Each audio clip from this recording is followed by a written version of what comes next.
కార్మికుల ప్రాణాలు ముఖ్యమని, రక్షణ లేని ఉత్పత్తి అవసరం లేదని సింగరేణి సి&ఎండీ బలరాం వ్యాఖ్యానించినప్పటికీ, గెలిచిన సంఘాలైన ఏఐటీయూసీ, ఐఎన్టీయూసీ మాత్రం కార్మికుల పట్ల నిర్లక్ష్య వైఖరిని అవలంబిస్తూ, కార్మికులను పనిపీడనకు గురిచేస్తూ, అధిక ఉత్పత్తి సాధించే విధంగా కార్మికుల సమయపాలన మారుస్తూ, కార్మికులపై కక్ష సాధింపు చర్యలకు పాల్పడుతున్నాయని హెచ్ఎంఎస్ నాయకుడు రియాజ్ అహ్మద్ మండిపడ్డారు.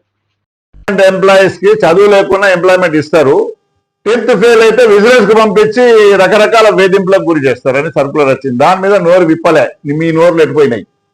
మీకు గెలిపించింది దాని కొరకేనా? గుడి పేరు మీద చందాలు వసూలు చేసిస్తారు మేనేజ్మెంట్. ఖబర్దార్ మేనేజ్మెంట్, గుడి పేరు మీద పైసలు వసూలు చేసి గుడికే ఇవ్వాలి, కానీ వాళ్ళకి ఇస్తే జైలుకు పంపిస్తాం, జాగ్రత్త అని చెప్తున్నాం. రెండోది, ఇవాళ టైమింగ్స్ మీద ఇప్పటికే 20 రకాల టైమింగ్స్ పెట్టిన మైండ్లల్లో ఏ టైంలో ఎవడొస్తారో తెలియదు, సేఫ్టీ ఎక్కడ ఉంటుందో తెలియదు, రకరకాల టైమింగ్స్ పెట్టిండ్రు. టైంకు అన్నం ఉండదు, క్యాంటీన్లు 24 గంటలు ఓపెన్ చేసి పెట్టాలి. 7 గంటల నుండి 15 నిమిషాలు ఉంచుతామంటారు, 3 నుండి 15 నిమిషాలు ఉంచుతా అంటారు, 11 గంటలకు వచ్చి పల్సరి ఛాయ్ ఇస్తారు. ఇప్పుడేమో మళ్ళీ 5 గంటల డ్యూటీ అని రంగం సిద్ధం చేసినట. మరి దీనిపైన జనక ప్రసాద్, సీతారామయ్య మీ వైఖరి తెలియపరచండి.